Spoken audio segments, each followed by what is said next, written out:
Who are you with? I have no backup in my car.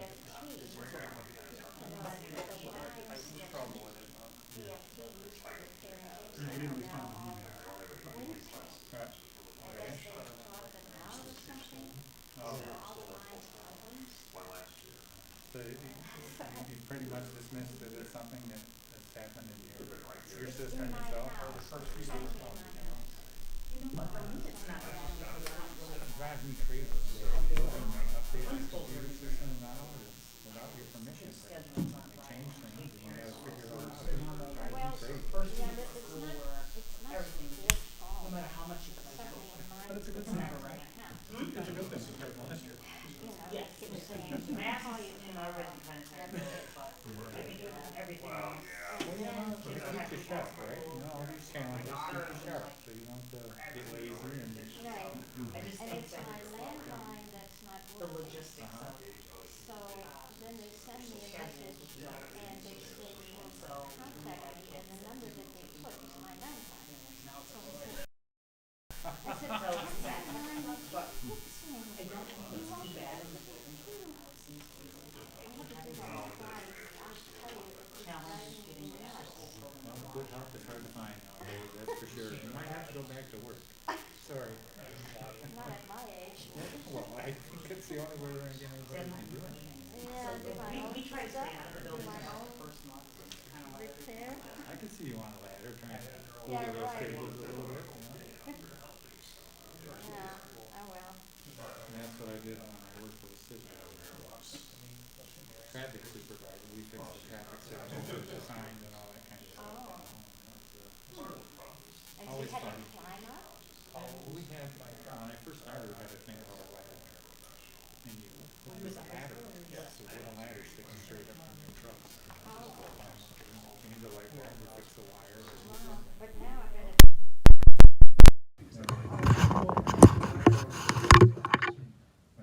Sorry, you still need to get up and fix those wires, change those LEDs. Used to be like bulbs, now it's an array of LEDs that are green, red, and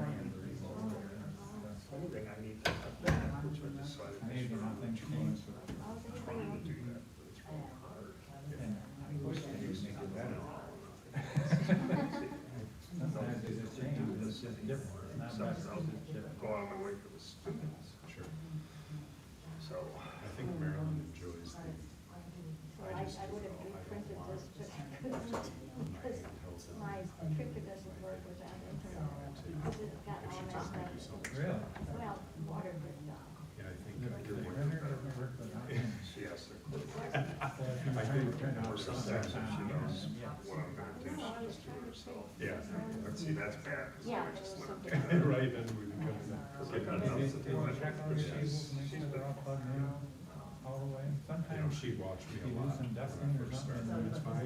It's different, it's fine, sure. We did. I've been through so many presidents, deans, vice presidents, they come, they go, I'm still there.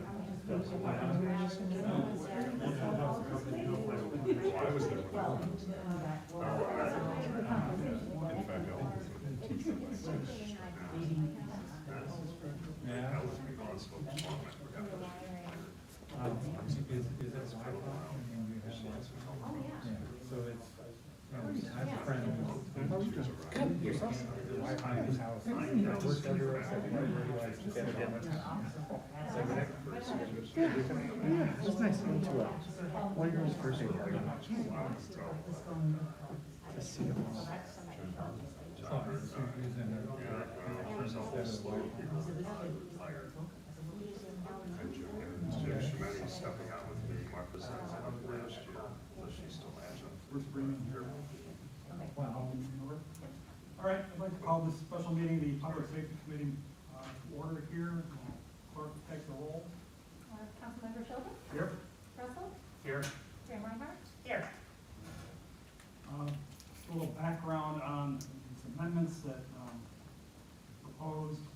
Councilman Russell came up with a list of 10 amendments last week. He, myself, and Chief Jackson met with Jose Sanchez, the president of Los Contracantes, and went over the amendments. application, there was some give and take on both sides. We've arrived at 9 amendments that I'll read now. I have the members of the safety committee making comments, and then we'll open it up to public for comment at that point. All right. Amendment number 1, the hours of operation will be from 9 a.m. to 7 p.m. Originally, it was going to end at 8 p.m. Number 2, the total number of vehicles will be limited to 900 cars. This includes spectators and competitors, depending on the weather and the condition of the fields. The park will be closed to vehicle traffic when capacity is met. Number 3, the car club will pay for 2 police officers for 10 hours each at an overtime rate of $55 an hour. Number 4, no music will be played from vehicles that are merely spectating at the event. Competition vehicles are not allowed to randomly test their stereo or exhaust equipment throughout the day. Exceptions to these provisions will be when the DJ is operating. Number 5, snow fencing and barricades will be utilized as in other events to direct traffic away from residential neighborhoods at the conclusion of the event. No parking signs and barricades will be erected as Parks and DPW departments see fit. Number 6, JPD officers will engage in appropriate traffic control at the conclusion of the event. Number 7, two-step, car limbo, and dance contest will be added to the permit. The Jamestown Fire Department will be present for the two-step competition. Number 8, no person or persons shall ride or cling on the outside of the vehicle during the car limbo competition, as this is a violation of the New York State Vehicle and Traffic Law. Number 9, the Chief of Police, Director of Public Safety, or his designee has the authority to terminate the event at any time. The promoter of the event shall still bear all costs and responsibilities previously agreed upon. Note, this language should be incorporated into all further special event permits going forward. Any comments from the other council members of the committee? So the, special event, application will have some revisions made to it. Correct. Well, yeah. Okay. Yeah, because a lot of these things were not on there originally. It was just a car show and a car stereo competition, so we also include the other events that they were having. But this would be something that would be applicable to any group coming in from this point on, wanting to do something that would just, for this stuff. No, it would be any group. I think we need to get more detail from applications, and I think that, part of the confusion and communication a lot. I agree.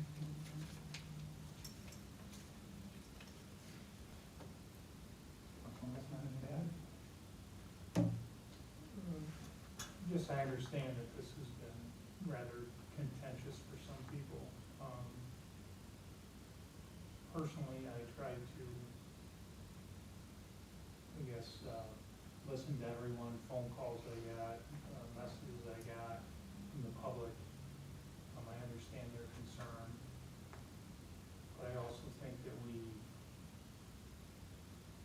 need to afford everyone the ability to utilize our parks. Do I think this is the perfect venue? Frankly, I don't. I looked into other possible venues. I talked to Dan Stone about the Jones and Gifford Park. He said that was not feasible because it had been so wet. In his words, he wasn't able to use a mower on that field. He also stated the Jackson Taylor Park was in a similar situation. That it was too wet and it wasn't really conducive for this event. So ultimately, Bergman Park was where we decided to hold it. I guess I look at it as you can't please everyone. I understand the concerns of the neighbors up there, but I also understand Mr. Sanchez and what he wants to do. I think he's going to be very strict in this event and following the rules. We put these provisions in place here. Like Councilman Sheldon said, there was some give and take on this, on both sides. Chief Jackson has been involved in this as well, with the number of officers that'll be there. So, like I said, we can't please everyone, and we did move some things around at the park as far as where the events will take place. Some of them are gonna be back towards the back of the park. We did our due diligence, we did a sound check with a decibel meter, where many people were up there. We ran a sound check, and we had members out on the roadway, and there was nothing on the decibel meter, and the noise was actually drowned out once cars were passing by. I talked to Dan Stone about the number of cars that the park could hold based on past events, Labor Day Fest. I said, could you please come up with a number of cars that the park can hold or is held in the past? And that's the number that's on this paperwork here, was the number that Mr. Stone came up with for a max number. So if it gets to that number, the park would be closed to all vehicular traffic. Obviously, foot traffic could still come in the park. So I think this is a reasonable give and take here. Hopefully it's successful and there aren't any issues. And if there is, and it's not conducive to the park, and Mr. Sanchez chooses to have this next year, then maybe we can find an alternate location that would fit his needs. Thank you. One note about the police officers, originally the chief suggested that 8 police officers be at this event. However, Mr. Sanchez did not have the money in his budget to pay for that. So the money to pay for 6 additional officers will come from the overtime budget of the police department at this point. My hope is that with the pandemic money that we're getting, some of the money that we've spent in overtime already for police force use this year will be compensated, so that won't affect the budget as much. And Mr. Sanchez also will have his own security detail at the event as well. And he's got more rules than we have listed here too. He's got a lot of rules that are going out for competitors and what they can and can't do. And if they violate those rules, his people will kick them out. If they need assistance from the police department, they will get that assistance. I also want to add one thing I did forget was I know there's been a lot of talk in the community among some people about not having a Labor Day Fest, and that we are now allowing this event to take place. For the record, there was nothing put in front of all of council for Labor Day Fest. So it wasn't like there was something put before us and we turned it down. That just never got brought up, and I believe that it wasn't put in the budget last year because of the pandemic and because of money issues. So I don't think it's fair that people say, well, you're not having a Labor Day Fest, but you're allowing this private event. I think it's very different.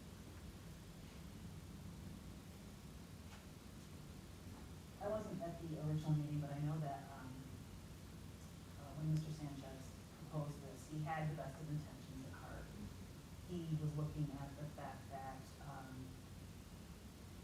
this would bring in hotels, this would bring a little bit of money into the city, and he was interested in doing something to support the city. He's a lifetime resident, and it was just something a little different than what we've done on a regular basis. And so I want to thank Mr. Sanchez for his foresight, his ideas, in trying to bring different and diverse types of entertainment to the city. I think it's appropriate. We are a very diverse city. My parents live over on Orr Street, and my mom sits with her horses every year and her dog at the Liberty Festival because they are stressed. And so I understand that it's not for everyone. It's a one-day event, and as Mr.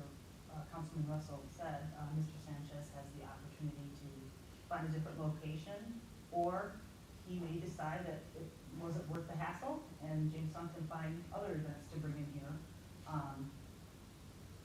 If he feels as though this is just a little too stressful for him. So I want to thank Mr. Sanchez for working with the committee. He's done everything we've asked him to. I don't believe that he would do anything to have a negative effect on his car club or on the city of Jamestown. And I believe that he deserves to have a chance to put this on, and then we go from there. It's one day, 8 hours, 9 hours, and then it's over.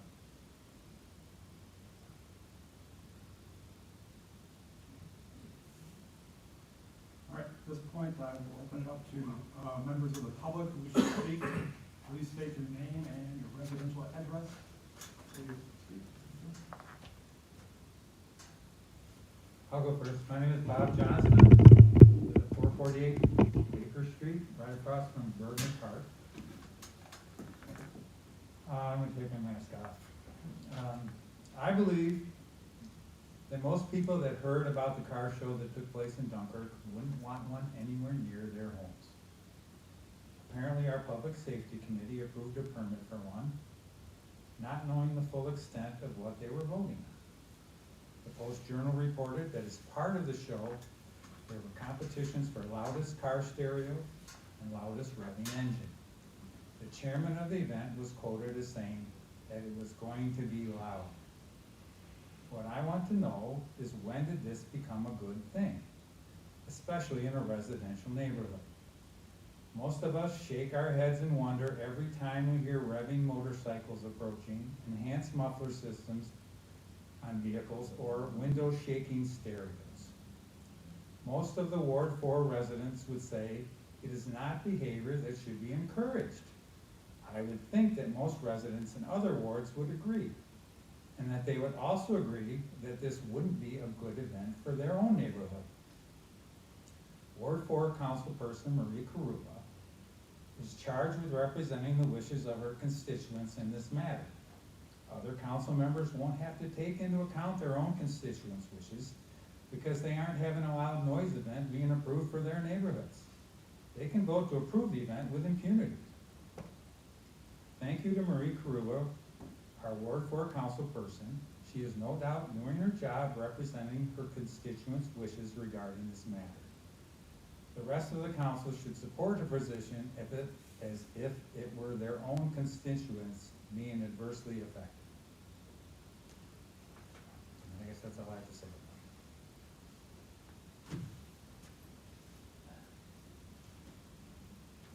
Okay. Hi. Okay. My name is Renata Bob. I live on the west side of Jamestown, near Bergman Park, 571 Front Street, and I'm 92 years old.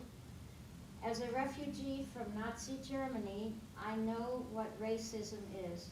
Thus, it pains me when people who are not happy with the loud noise that will be caused by the Contis Car Club stereo and engine revving competition event are accused of racism. Noise has absolutely nothing to do with racism. As you know, noise is measured in decibels, and I checked on a levels of noise chart put out by the American Academy of Audiologists, and at the very top of the chart where it says painful and dangerous is custom car stereos at full volume. I'm hoping that won't be the case. And it advises people to use hearing protection or avoid these altogether. Considering that the car stereos will be trying to find out whose car is the loudest, and that this will go on for several hours, it is very concerning. I'm very worried about the damage, not just for myself, but for all my neighbors. I would like to point out that the Contis Car Club has done some very nice things for children in Jamestown. recently handing out school supplies, backpacks to kids. That shows concern for our community, and I sincerely thank them for their efforts. I would love to see more of that, as well as perhaps a Hispanic festival with music, food, dancing, to show our community their rich cultural heritage. That would certainly be appreciated by everyone. However, revving car engines and playing car stereos as loudly as possible in a residential neighborhood is not something that will be appreciated by the community. In fact, quite the opposite. Let me reiterate, I know from my childhood the evils of racism. I have experienced it. Many of my relatives died because of it. I condemn it with all my heart and soul. But being against loud and dangerous noises such as revving engines and blasting car stereos is not by any means racist. Being against that just shows that you have consideration for others. I urge the Contra and Contas Car Club to put limits on their car stereo competition, to possibly eliminate the engine revving noise, and to continue their good work in our community. Thank you.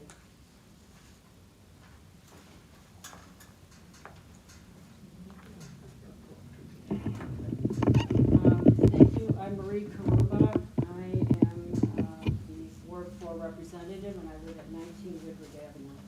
I'd like to remind everyone, not only on the Public Safety Committee, but on the council, that the original permit that was applied for in May only asked for a car stereo competition and 2 food trucks. The application did not even request amplification for speakers or any of the music, and I have the application right here. I want to go on record now to let the residents of Ward 4 know what I had asked for to minimize the impact of noise on the neighborhood. 1, eliminate the 2-step revving engine competition. It was not listed in the public safety application that was submitted, and it was not approved by the Public Safety Committee when they met to approve the application. I would also note that Mr. Sanchez did not attend that meeting, and he was not available to answer any questions from the Public Safety Committee, the members who were present, and no questions were asked. They approved the application, and perhaps they should have considered tabling it until all their questions could be answered. But that's a moot point. It is my understanding now that that is going to go on as advertised in spite of numerous safety concerns. I have had calls from concerned residents and viewed online video of this competition. Many people could easily confuse the sound for gunshots. I have been told that even trained police officers have mistaken the sound of the revving 2-step for gunfire. Number 2, limit the number of competition cars to a number approved by the Parks Department. The application was vague. It did not even specify the number of cars. It only said they expected 1,000+ people for the crowd size. It is my understanding now they have set a limit of 900 cars on the event. That includes the cars and the spectator vehicles. I asked, where will the remaining cars, if other people wish to attend, where will they be parking? Again, impacting the Ward 4 residents' neighborhoods and their streets. Number 3, a minimum of 6 JPD officers available for the entirety of the event and paid for by the permit holder. I now understand that only 2 of those officers will be paid for by the club. Many large events require the event sponsors to have police officers present for safety concerns. But unless the city of Jamestown is a sponsor, the permit holder is required to pay for the additional cost of the police coverage. If in fact the city does cover additional police officers and the city pays for it, we are now becoming a city-sponsored event of the September 18th car show.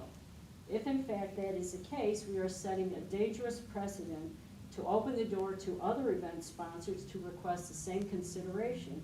And in fact, we are gifting something that we do not do in any other circumstances. Number 4, and I should also permit that it will open the city to liability as a sponsor of the event if anything goes wrong. Number 4, the car competition will be limited to 3 hours and concluded by 5:30 p.m. to allow for presentation of awards and cars to exit the park before sunset, which is around 7:20 that evening. Cars will not be permitted to test their equipment throughout the day to minimize the volume and number of cars that are operating speaker equipment at full volume.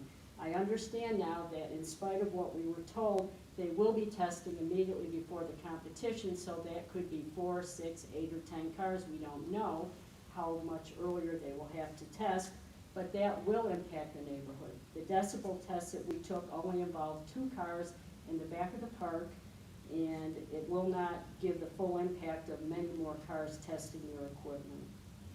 5, snow fencing and barricades will be used to direct traffic to the main streets and away from the residents' side streets, as is done for other highway traffic events.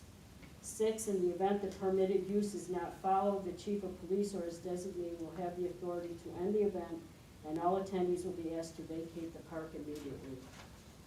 This is what I asked for based on many conversations with Ward 4 and even residents outside my ward who had concerns about the noise level of the car stereo competition. I was told I was one of the few council members who would actually answer their phone and speak to them about their concerns.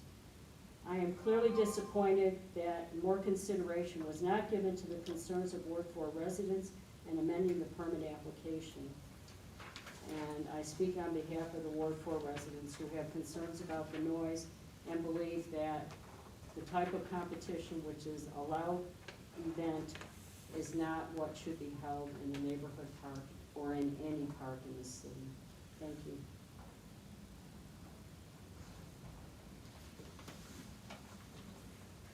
Thank you, Brent or Mr. Sheldon, my former colleague on the council. As many of you, if not all of you know, for 10 years, it's a long time. I was councilman at large, including representing the people of the 4th Ward, many of whom I got to know really well because I considered my job to be taking care of the whole city, as I'm sure our current council members at large, Mr. Russell and Ms. Graham Reinhardt do. Mr. Rabb, can you state your name and address? Oh, I'm sorry. I know who you are. I know that. You think I would know that by now? Yeah, you used to run the meeting, yeah. Well, and I still run some meetings, but, yes, thank you, sir. Gregory Rabb, 518 Lakeview Avenue. I apologize to everyone, and thank you for doing your job. And also served as president of this body for 10 years and was on the finance committee. And so I have not come to speak to the council or council meeting or committee meeting in all that time out of respect for those of you who were elected to serve, and because I still have 2 appointed positions with the city, which I'm happy to be doing.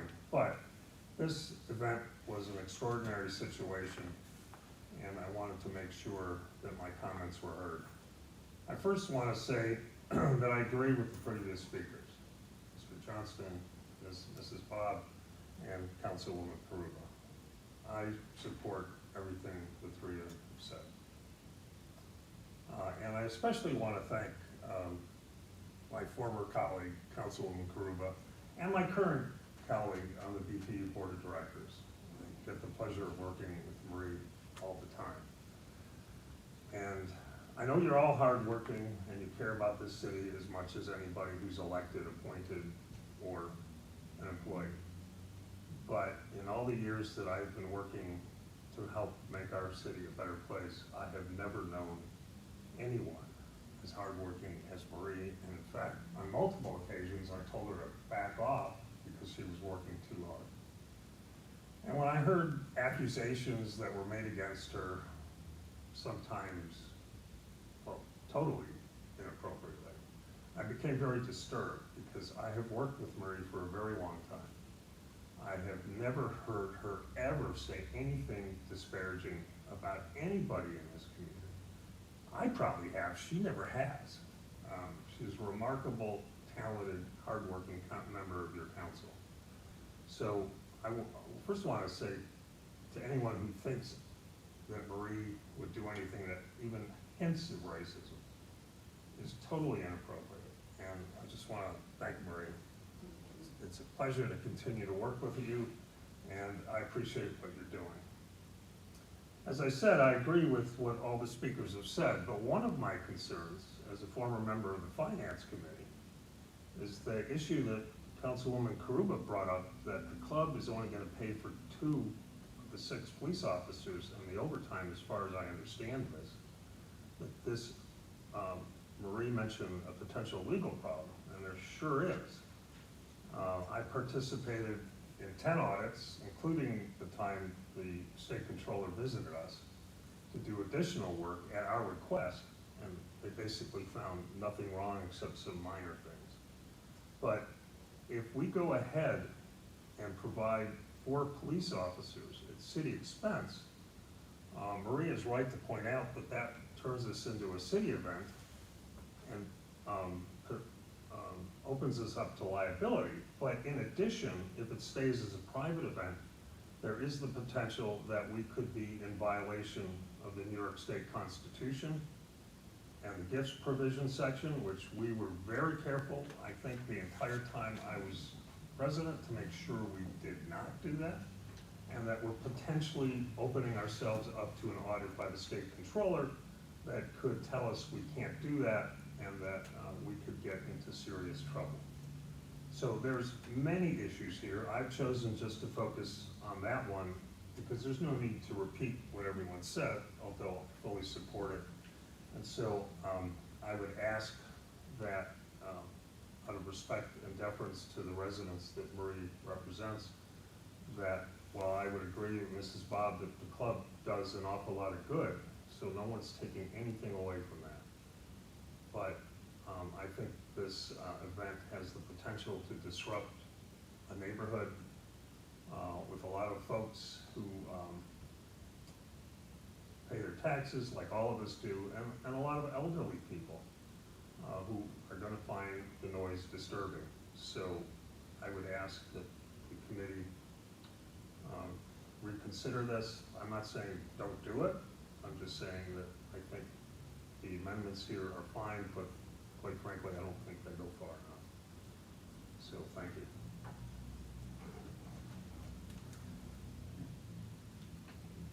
Anybody else from the public wishing to make a comment? Hi, my name is Jose Sanchez. I reside at 207 Crossman Street.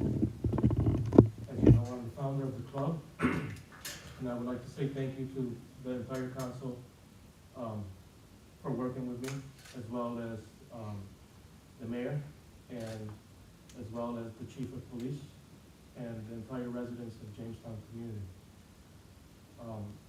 It has been very stressful for me since June, since this event was approved. I've been working non-sleep with my family, which I consider my club members, as well as my wife, my kids, because they have the same passion I do. To come in agreement with the entire council and to make everyone happy in regards to the city, the residents. We have done, in my opinion, I have done everything that everyone has asked for. I went above and beyond, actually, in my opinion. And, you know what I mean, like I said, a lot of people are, no matter where you do it, people are gonna complain regardless. But again, I have done everything that has been asked for. I have paid for my security, and I was willing to pay for the Jamestown Police Department, 2 officers. And I really didn't have to pay. I could have said no. Again, I've been working. I've moved the music just to have it done for 3 hours. The music was tested. They couldn't hear it at the road. Maybe you will, but maybe you won't. You never know. I just want to let everybody know that this doesn't benefit me as a club. And I said it, and I will say it forever. It doesn't benefit me as a club because we're already known in the city for giving back to the community. We've been doing this for 3 years, giving back to the community. it benefits the city of Jamestown. We already have dozens of people already booked for hotels. Hotels are booked. We are bringing in people from different cities, different states. We're gonna be bringing in money to local businesses. To tell you the truth, I really don't know if I'll be able to do it next year because it's been such a headache for me. I just asked for an opportunity to give you guys something different, something that'll bring something better to this community, something that'll bring more to this community, especially now that we're able to do this because of the pandemic that we just went through. And just to let you know in regard to that pandemic, last year I hosted a 23-day Christmas giveaway during the pandemic. It was an everyday event where me and my club, my children, who is also autistic and loves the music, by the way, we went to households in the community, gifting everybody in their household with Christmas giveaways. We just donated everything. And we don't ask the community for anything. We do it from our own pockets, from our own tax money. This event wasn't free. We agreed to pay with our own tax money. We don't get donations. We don't ask nobody for nothing. We do it with our own tax money, with our own hard work and dedication to give back to the city. Anything in regards to making this event and anything that's gonna be made from the event is going right back into the city. That's all I have to say. Again, thank you to the committee. Thank you to our mayor. Thank you to everyone. Again, thank you for this opportunity. I had a question for Chief Jackson. Chief Jackson, recently we held a car show downtown. Were there Jamestown police officers present there? Yes, Who paid for them? I believe the city. Okay. Recently, we had a pride event downtown. Were there Jamestown police officers present for that event? Yes, Who paid for those officers? the event sponsor. So we've done both. The city has paid for officers for events, and other organizations have paid for them. So it's gone both ways. Is that statement correct? Yes, So this would be nothing new, correct? no. Thank you. If the event passes, the fact of the matter is we have to have police officers there. It's such a large event that we have to have police officers there.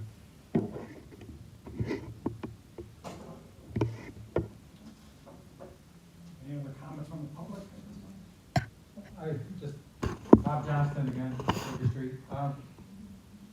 The reports from the Dunkirk police on their first show, they were overwhelmed, apparently, is what I recall. And we're the two officers there now at the Bergman Park, and that's going to cover it, you think? In No, your opinion? I never said two officers at all. Oh, well, I mean, isn't that what you're saying, 2 more officers? The club will pay for 2 officers, Oh. and the city will provide 4 more officers. So that's a total of 6, and that should be sufficient, you believe? I believe so. Plus, we have our own security as well. So that's gonna be a total of 16 security officers. Most of my security is also, certified for any type of first aid or anything as well. Paid by the club as well. So this is an independent security firm? How many officers were at the cruising, or the, whatever they call the thunder in the street? I'm not sure.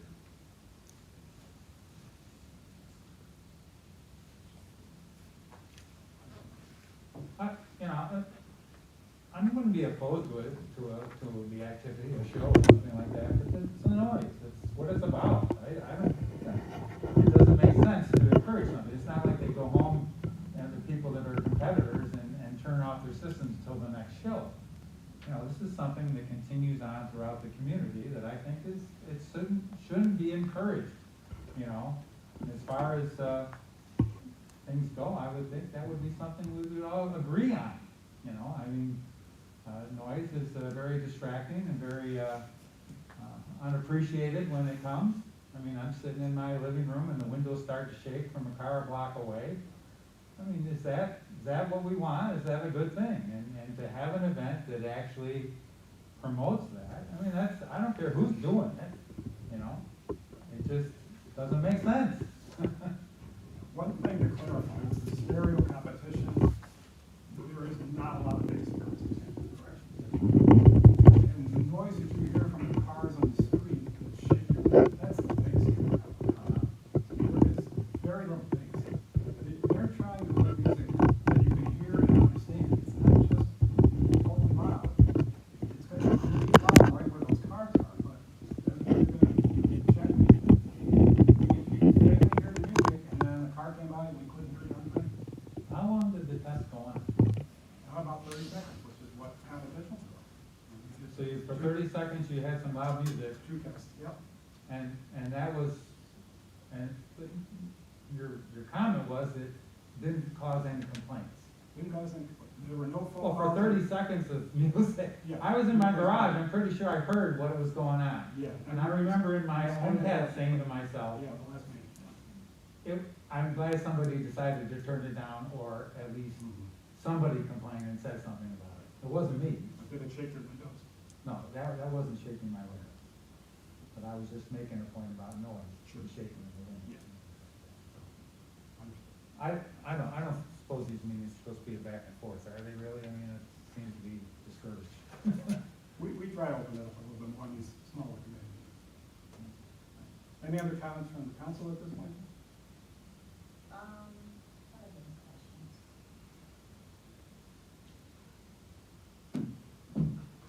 So Marie asked a question, will the remaining cars be parking? So for the cars who don't get in,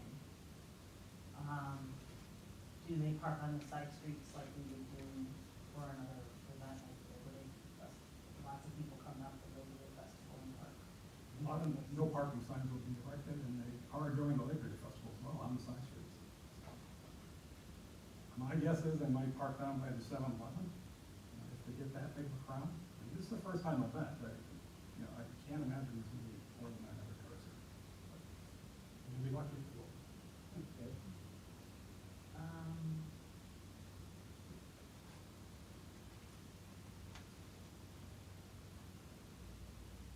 I mean, I know there was a comment made about the decibel sounds, but that's within a certain number of feet of the sound, right? Like, if you're 100 feet away, of course, the decibel is gonna be lower, so it's like, unless you're standing right there, it's not going to affect the decibel level that you're hearing 7 blocks away. Right, it definitely will be louder at the source of the sound. Correct. I mean, Councilman Russell was there when these stereos were playing. I was down on Baker Street, and he can attest that it was loud. And I can say that it was not loud from my part. Something we need to consider is for any event, we need to start looking at the decibel levels of any event, including the fireworks. There are low noise fireworks that can be done, but really, we're setting no limits whatsoever on any events that we currently have for loud noise, and we need to. Turn it down. I know, I apologize, and one time I forgot to turn my phone off before the volume. Someone had to say it. But it is annoying, I find cell phones very distracting myself. Yeah, I'd just like to point out too, on this levels of noise that was provided, fireworks is right at the top of the list at 140. Correct, and that's what I am now on a mission, along with my husband, that because of the intensity of fireworks for people with PTSD, as well as animals, I heard from several people about well, you mentioned your horses and, yes, and dogs and cats, and people and other people are very disturbed by that noise. And we really need to look at that and how we include that in events, and I know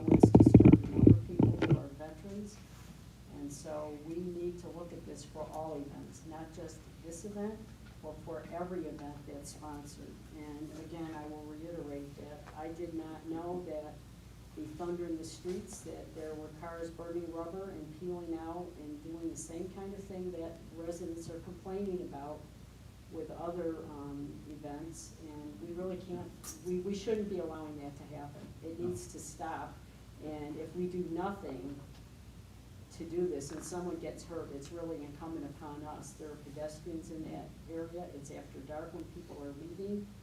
It really is a concern, and in fact, Mr. Sanchez or someone from his club brought it to my attention because they posted it to show, and I did not know that. I've been to that event, but I've never been to it when it was ending, and I'm appalled to see what went on and that people are getting away with. I don't care what they call it. It's a disservice to those people that live in that neighborhood, and there are many residents who live on 3rd Street that hear that, and they don't have anywhere to go. So we've got to be mindful. I know it's a commercial district, but people do live in that area, and we're not even giving any consideration to how it impacts the neighborhood and the people that live downtown. And I think that's what we have to look at with any events going forward. What is the impact on the neighborhoods and the people that live in those areas for any event that we're having in the city? I'll just mention quickly, in February, the mayor To of, identify yourself.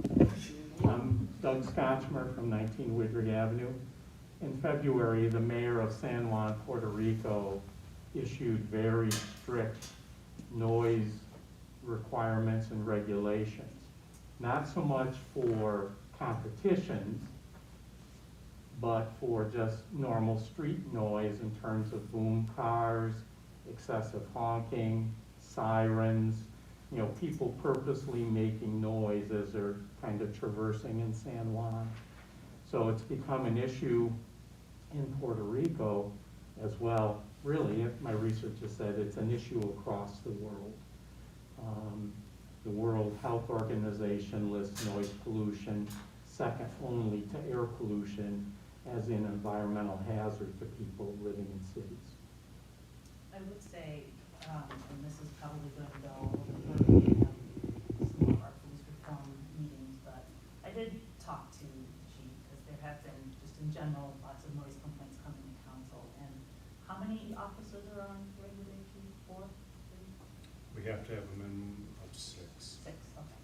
So depending on how many are on each shift, they have to make a decision about which 911 emergency they respond to.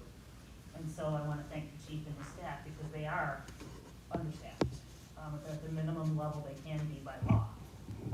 So one of the things that we need to look at as a community as we move forward is how we start to empower our neighborhood communities to begin to tackle some of these issues as well, because our law enforcement, we can have regulation after regulation after regulation, but if you have people going up and down your street, you call the police, they're gone by the time the police get there, what can they really do?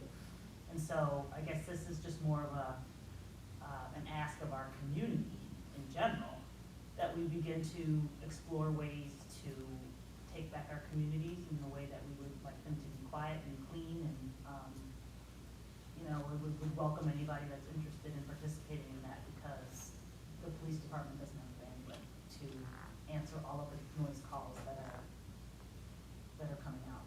And so I just want people to understand that it is a societal problem, it's a city problem, and I think we need solutions from everyone. Law enforcement can't be the answer to all of it.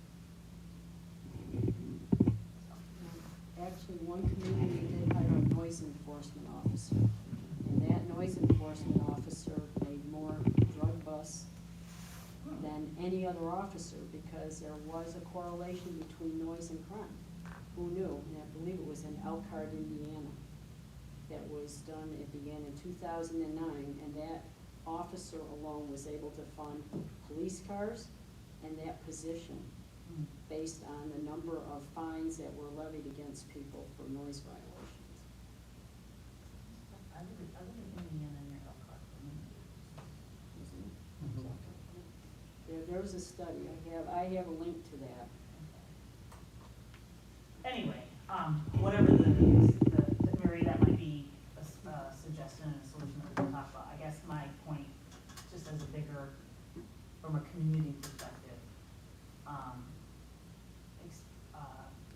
law enforcement officers are stretched.